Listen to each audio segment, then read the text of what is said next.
मेरे प्रिय छात्रों, मेरा नाम M.K. अंजना मूर्ति है। मैं पिछली कक्षा में खेलो कूदो स्वस्थ रहो नामक पाठ के बारे में समझा रहा था। छात्रों, पिछली कक्षा में हम इस पाठ के द्वारा हम खेल से हमें क्या क्या फ़ायदा होते हैं, खेलों में कितने प्रकार हैं और वे कौन कौन सी हैं, और खेलों में अद्भुत साधना करने वालों को कौन कौन सी पुरस्कार दिया जाता है आदि विषयों के बारे में हम जान कर चुके थे। छात्रों, हम सभी को मालूम है कि हमारे भारत देश में लोकप्रिय खेल है हॉकी, क्रिकेट, बैडमिंटन, शतरंज, कुश्ती आदि खेल काफ़ी लोकप्रिय है। और खेलों में, क्रीड़ा में अद्भुत साधन करने वाले खिलाड़ियों को पुरस्कार दिया जाता है, जैसे अर्जुन, एकलव्य, द्रोणाचार्य, ध्यानचंद, राजीव खेल रत्न आदि पुरस्कार दिया जाता है। सिर्फ पुरस्कार ही नहीं,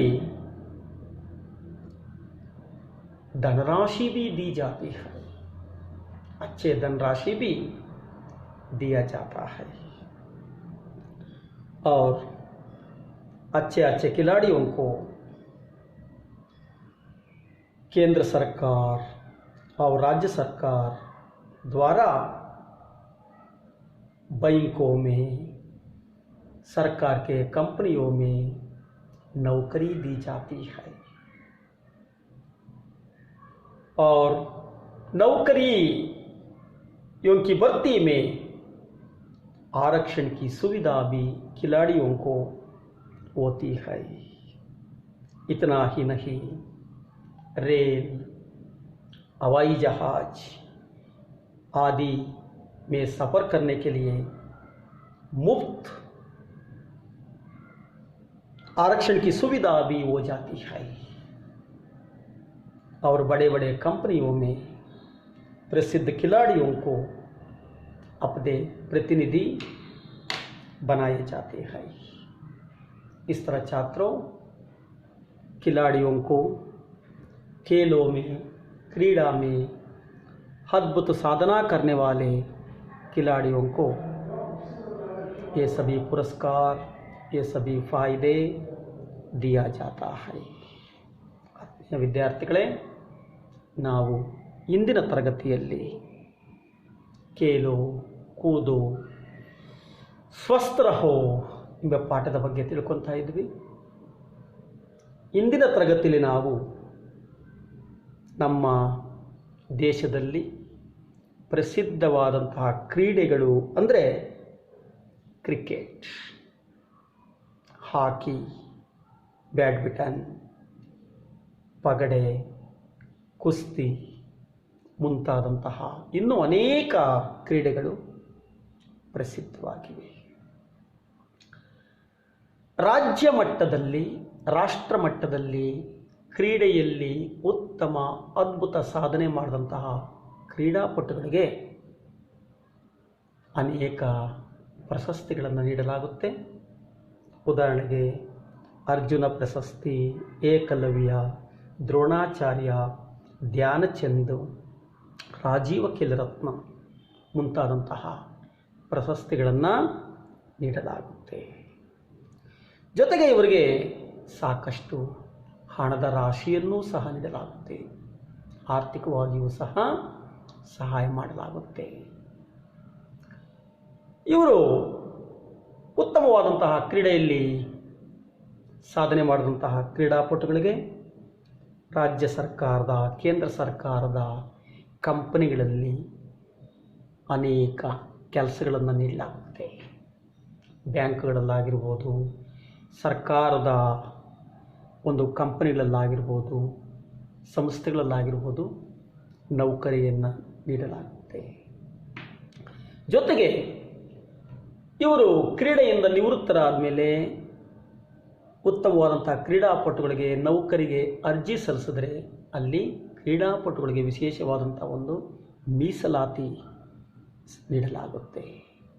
ಜೊತೆಗೆ ರೈಲು, ವಿಮಾನ ಮುಂತಾದವುಗಳಲ್ಲಿ ಜೀವನ ಪರ್ಯಂತ ಉಚಿತವಾದಂತಹ ಪ್ರಯಾಣದ ವ್ಯವಸ್ಥೆಯನ್ನು ಸಹ ಕ್ರೀಡಾಪಟುಗಳಿಗೆ ನೀಡಲಾಗುತ್ತೆ. ಜೊತೆಗೆ ದೊಡ್ಡ ದೊಡ್ಡ ಕಂಪನಿಗಳು ಪ್ರಸಿದ್ಧರಾದಂತಹ ಕ್ರೀಡಾಪಟುಗಳನ್ನು ತಮ್ಮ ಕಂಪನಿಯ ಪ್ರತಿನಿಧಿಗಳನ್ನಾಗಿ ನೇಮಿಸಿಕೊಳ್ತಾರೆ. ಇಷ್ಟರ ಮಟ್ಟಿಗೆ ಕ್ರೀಡಾಪಟುಗಳಿಗೆ ಲಾಭಗಳಿದೆ, ಒಂದು ಅವಕಾಶಗಳಿದೆ. छात्रों, हम आगे देखेंगे जीवन में खेलों का स्थान बहुत महत्वपूर्ण है. हमारे जीवन में खेलों का स्थान महत्वपूर्ण है. खेल से हमें बहुत फायदे होते हैं. खेल हमारे जीवन का एक अंग होना चाहिए. इस तरह जीवन में खेलों का महत्वपूर्ण स्थान है.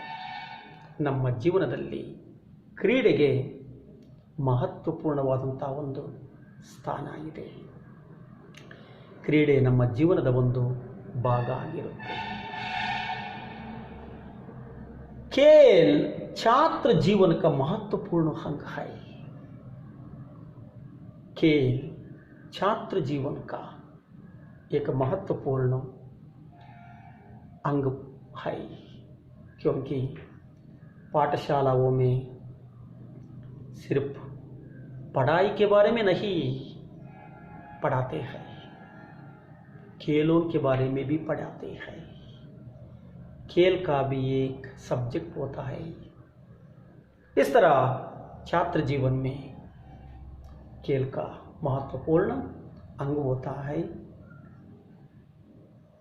पाठशालाओं में खेलों का स्पर्धा होती है और पाठशाला के स्तर पर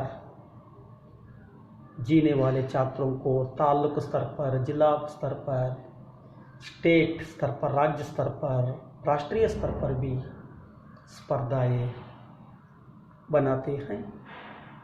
इस तरह छात्र जीवन में खेल का महत्वपूर्ण ಸ್ಥಾನ है. ಅದರಲ್ಲೂ ವಿಶೇಷವಾಗಿ ವಿದ್ಯಾರ್ಥಿ ಜೀವನದಲ್ಲಿ ಕ್ರೀಡೆಗೆ ವಿಶೇಷವಾದಂಥ ಒಂದು ಸ್ಥಾನ ಇದೆ. ಇಲ್ಲಿ ಆಟ ಪಾಠದವನ್ನು ಎಷ್ಟು ಮಟ್ಟಿಗೆ ಬೋಧನೆ ಮಾಡ್ತಾರೋ ಶಾಲೆಯಲ್ಲಿ, ಆಟಕ್ಕೂ ಅಷ್ಟೇ ಮಹತ್ವವನ್ನು ಶಾಲೆಗಳಲ್ಲಿ ನೀಡಲಾಗುತ್ತೆ. ಹೀಗೆ ಈ ಆಟದ ಕ್ರೀಡಾ ವಿಭಾಗದಲ್ಲಿ ಅನೇಕ ಸ್ಪರ್ಧೆಗಳನ್ನು ವಿದ್ಯಾರ್ಥಿಗಳಿಗೆ ಏರ್ಪಡಿಸಲಾಗುತ್ತೆ. ಶಾಲಾ ಮಟ್ಟದಿಂದ ಆಯ್ಕೆಯಾದಂಥ ವಿದ್ಯಾರ್ಥಿಗಳನ್ನು ಕ್ರೀಡೆಯಲ್ಲಿ ತಾಲೂಕು ಮಟ್ಟದಲ್ಲಿ ಅವಕಾಶ ನೀಡಲಾಗುತ್ತೆ. ಸ್ಪರ್ಧೆಗಳಲ್ಲಿ ಜಿಲ್ಲಾ ಮಟ್ಟದ ಸ್ಪರ್ಧೆಯನ್ನು ಏರ್ಪಡಿಸಲಾಗುತ್ತೆ. ರಾಜ್ಯ ಮಟ್ಟದಲ್ಲಿ, ಹೀಗೆ ಕ್ರೀಡಾ ವಿಭಾಗದಲ್ಲಿ ವಿಶೇಷವಾದಂಥ ಪ್ರತಿಭಾವಂತ ವಿದ್ಯಾರ್ಥಿಗಳನ್ನು ಪ್ರೋತ್ಸಾಹ ನೀಡಿ ಶಾಲಾ ಮಟ್ಟದಿಂದ ರಾಷ್ಟ್ರ ಮಟ್ಟದವರೆಗೂ ಸಹ ಸ್ಪರ್ಧೆಗಳನ್ನು ಏರ್ಪಡಿಸಿ ಅವರಿಗೆ ವಿಶೇಷವಾದಂತಹ ಒಂದು ಸೌಲಭ್ಯಗಳನ್ನು ನೀಡಲಾಗುತ್ತೆ. ಈಗೀಗೆ ಇತ್ತೀಚೆಗೆ ಜಿಲ್ಲೆಗೆ ಒಂದರಂತೆ ಕ್ರೀಡಾ ಶಾಲೆಗಳನ್ನು ಸಹ ಸ್ಥಾಪನೆ ಮಾಡ್ತಾ ಇದ್ದಾರೆ. ಅವರಿಗೆ ವಿದ್ಯಾಭ್ಯಾಸದ ಜೊತೆಗೆ, ಶೈಕ್ಷಣಿಕ ಅಭ್ಯಾಸದ ಜೊತೆಗೆ ಕ್ರೀಡೆಗೆ ಹೆಚ್ಚು ಮಹತ್ವ ನೀಡುವಂಥ, ಹೆಚ್ಚು ಪ್ರೋತ್ಸಾಹ ನೀಡುವಂತಹ ಕ್ರೀಡಾ ಶಾಲೆಗಳನ್ನು ಸಹ ಜಿಲ್ಲೆಗೆ ಒಂದರಂತೆ ಈಗ स्थापने ಮಾಡ್ತಾ ಇದ್ದಾರೆ. छात्रों के लिए पढ़ाई के साथ साथ खेलना भी जरूरी है. छात्रों के लिए पढ़ाई के साथ साथ खेलना भी चाहिए, खेलना ही रहना चाहिए. ವಿದ್ಯಾರ್ಥಿಗಳು ಶೈಕ್ಷಣಿಕವಾಗಿ ಅಭ್ಯಾಸ ಮಾಡುವುದರ ಜೊತೆಗೆ ಕ್ರೀಡೆಯಲ್ಲೂ ಸಹ ಭಾಗವಹಿಸಬೇಕು. ಏಕೆಂದರೆ ಕ್ರೀಡೆಯಲ್ಲಿ ಭಾಗವಹಿಸೋದ್ರಿಂದ ಮಕ್ಕಳು ಮಾನಸಿಕವಾಗಿ ಶಾರೀರಿಕವಾಗಿ ಸದೃಢರಾಗ್ತಾರೆ. ವಿದ್ಯಾಭ್ಯಾಸದಲ್ಲಿ ಹೆಚ್ಚು ಅವರು ಬುದ್ಧಿ ಚುರುಕಾಗುತ್ತೆ, ಹೆಚ್ಚು ಜ್ಞಾಪಕ ಶಕ್ತಿ ಬೆಳೆಯುತ್ತೆ, ಅವರು ಹೆಚ್ಚು ಮಾನಸಿಕವಾಗಿ ಅಭ್ಯಾಸದ ಕಡೆ ತಮ್ಮ ಮನಸ್ಸನ್ನು ಕೇಂದ್ರೀಕೃತಗೊಳಿಸೋದಕ್ಕೆ ಸಹಾಯ ಆಗುತ್ತೆ. ಅದಕ್ಕೆ ಹಿರಿಯರು ಹೇಳಿರೋದು sound mind is sound body ಅಂತ. Sound mind is sound body ಅಂದರೆ ಸ್ವಸ್ಥ ದೇಹದಲ್ಲಿ, ಆರೋಗ್ಯವಂತ ದೇಹದಲ್ಲಿ ಆರೋಗ್ಯವಂತ ವಿಚಾರಗಳಿರ್ತವೆ ಅನ್ನೋದು ಒಂದು ನಿಜವಾದಂಥ ಸಂಗತಿ. ಹೀಗಾಗಿ ನಾವು ಶಾಲೆಗಳಲ್ಲಿ ಹೆಚ್ಚು ಪಾಠಕ್ಕೆ ಎಷ್ಟು ಮಹತ್ವವನ್ನು ನೀಡ್ತೇವೋ ಆಟಕ್ಕೂ ಸಹ ಕ್ರೀಡೆಗೂ ಸಹ ಅಷ್ಟೇ ಮಹತ್ವವನ್ನು ನೀಡಲಾಗುತ್ತೆ. खेलों द्वारा बच्चों में धैर्य, लगन, परिश्रम, उत्साह तथा परस्पर सहयोग आदि गुणों का विकास होता है.